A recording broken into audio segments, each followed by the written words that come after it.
അപ്പോൾ ഇതാണ് ഞങ്ങൾ ബാങ്കോങ്ങിൽ താമസിച്ച റൂമിൻ്റെ ഫ്രണ്ട് ഭാഗം ഉണ്ടത്. ഇതാണ് ഞങ്ങൾ താമസിച്ച സീസൺസ് എന്ന് പറഞ്ഞ ഹോട്ടൽ. അത്യാവശ്യം കുഴപ്പമില്ലാത്ത ഒരു ഹോട്ടലാണ്, ബാങ്കോക്ക് സിറ്റി തന്നെയാണ്. റൂമൊക്കെ അത്യാവശ്യം കുഴപ്പമില്ലാത്തൊരു റൂമും അതുപോലെ ബാത്റൂമും സൗകര്യങ്ങളൊക്കെ വലിയ കുഴപ്പമില്ല. അപ്പോൾ കഴിഞ്ഞ 4 ദിവസമായിട്ട് നമ്മൾ തായ്ലൻഡുണ്ട്.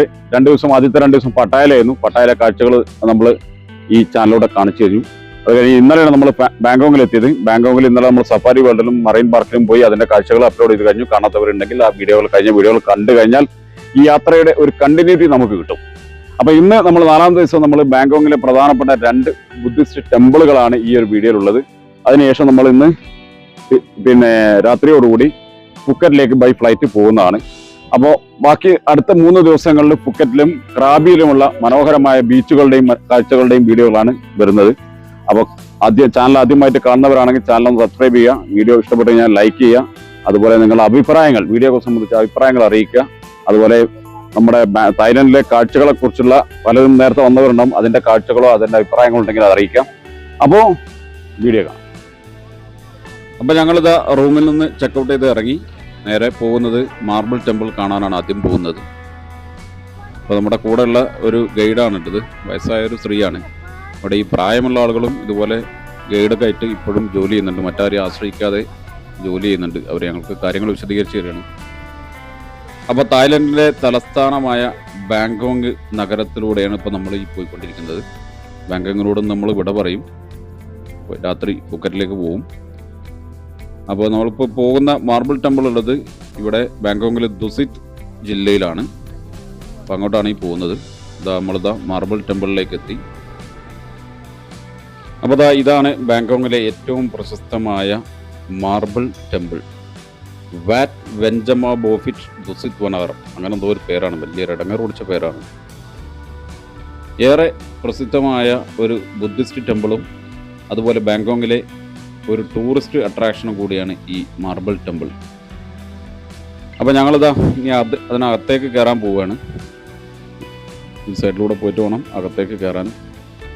2 സൈഡിൽ ഇതുപോലെ 2 സിംഹങ്ങളുടെ ഒരു സ്റ്റാച്ചു ഉണ്ട് കേട്ടോ. അകത്തേക്ക് പ്രവേശിക്കുകയാണ്. നമ്മുടെ ഗൈഡ് ഇവിടെ തന്നെ ഉണ്ട്. അപ്പോൾ ഇതാണ് ഇതിൻ്റെ കവാടം.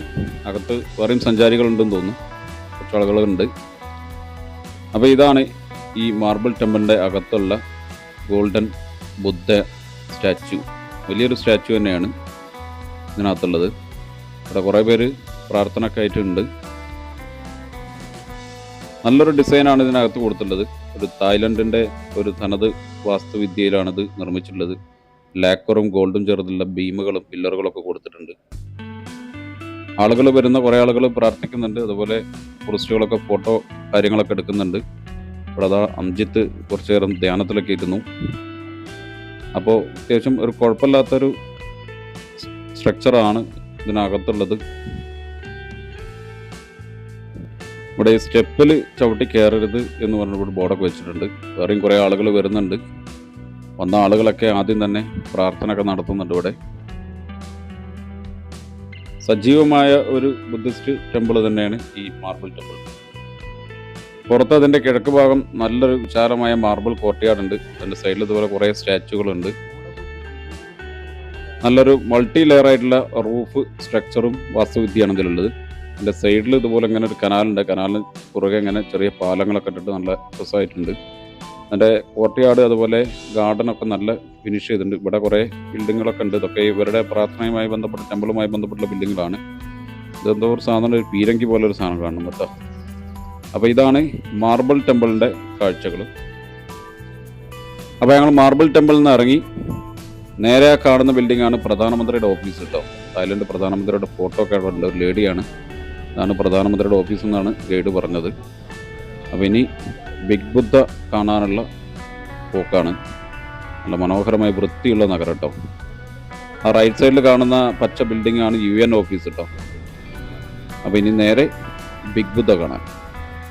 നമ്മൾ പട്ടായയിലെ ബിഗ് ബുദ്ധ കണ്ടിരുന്നു. ഇത് ബാങ്കോങ്ങിലെ ബിഗ് ബുദ്ധ. പട്ടായയിലെ ബിഗ് ബുദ്ധൻ്റെ വീഡിയോ ഇട്ടിട്ടുണ്ട്. ഇതാ നമ്മളിവിടെ ബിഗ് ബുദ്ധ ടെമ്പിളിൽ എത്തിയിട്ടുണ്ട്. അതിൻ്റെ പുറത്ത് ഇതുപോലെ ചെറിയ കടകളൊക്കെ ഉണ്ട്. അപ്പോൾ ഇവിടെ ഇനി കാണാൻ പോവാണ്. അപ്പോൾ ഇതാണ് അതിൻ്റെ ഫ്രണ്ട് സൈഡ് കേട്ടോ. ഞങ്ങൾ കയറിയത് ശരിക്കും അപ്പുറത്തെ സൈഡിലൂടെയാണ്. ഇതാണ് ഇതിൻ്റെ ഫ്രണ്ട് സൈഡ്. ഇവിടെയും പ്രധാനമന്ത്രിയുടെ ഫോട്ടോ വെച്ചിട്ടുണ്ട് സൈഡിൽ. കുറേ ആളുകൾ വരുന്നുണ്ട് കേട്ടോ അവിടെ, ധാരാളം സഞ്ചാരികളുണ്ട്. മാർബിൾ ടെമ്പിൾ 1899 നിർമ്മാണം തുടങ്ങിയെന്ന് പറയുന്നു. പക്ഷേ ഈ ബിഗ് ബുദ്ധയിലെ ഈ ബിഗ് ബുദ്ധ സ്റ്റാച്ചു 13-ാം നൂറ്റാണ്ടിലോ 14-ാം നൂറ്റാണ്ടിലോ പണി കഴിപ്പിച്ചതാണ് പറയുന്നത്. ആദ്യം ഉണ്ടായിരുന്ന സ്ഥലത്ത് നിന്ന് മാറ്റി പുതിയതായ സ്ഥലത്ത് 1955 ഇവിടെ വന്നത്. ഇവിടെ കുറേ പ്രയർ ബെല്ലുകളൊക്കെ ഉണ്ട്. അപ്പോൾ ഇതിനെ ചുറ്റിയിട്ടാണ് നമ്മൾ ഇതിനെ അകത്തേക്ക് കയറുന്നത്. ഇതാണ് അകത്തേക്കുള്ള സ്റ്റെപ്പ്. ഇതുപോലെ മൾട്ടി ലെയർ ആയിട്ടുള്ള റൂഫ് തന്നെയാണ്. ഇവരുടെ ഒരു തായ് വാസ്തുവിദ്യ സ്റ്റൈലാണ്. ഇതാണ് ഒരു കുട്ടി പ്രയർ ബെല്ല് ഇതാക്കുന്നുണ്ടോ.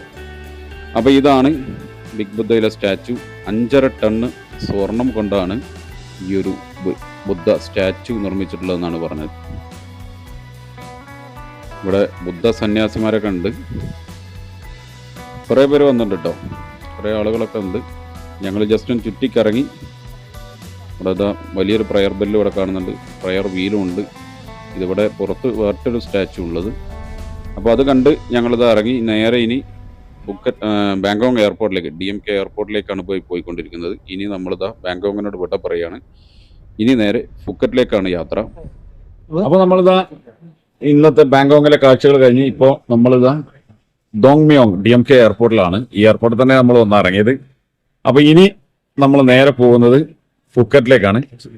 രാത്രി 8 മണിക്കാണ് ഫ്ലൈറ്റ്. അപ്പോൾ 8-ന് 9:30 തിരിച്ച് ഫുക്കറ്റിലെത്തും. അപ്പോൾ നാളെ മുതൽ അടുത്തൊരു 3 ദിവസം ഫുക്കറ്റിലെയും ക്രാബിയിലെയും കാഴ്ചകളും എൻ്റെ മുഖേന കാണാം. അപ്പോൾ കഴിഞ്ഞ വീഡിയോകൾ കണ്ടത് ഈ വീഡിയോകളും കാണണം. അപ്പോൾ നിങ്ങളുടെ അഭിപ്രായങ്ങൾ അറിയിക്കാം, ഷെയർ ചെയ്യുക. അപ്പോൾ ഓക്കെ, സീ യു.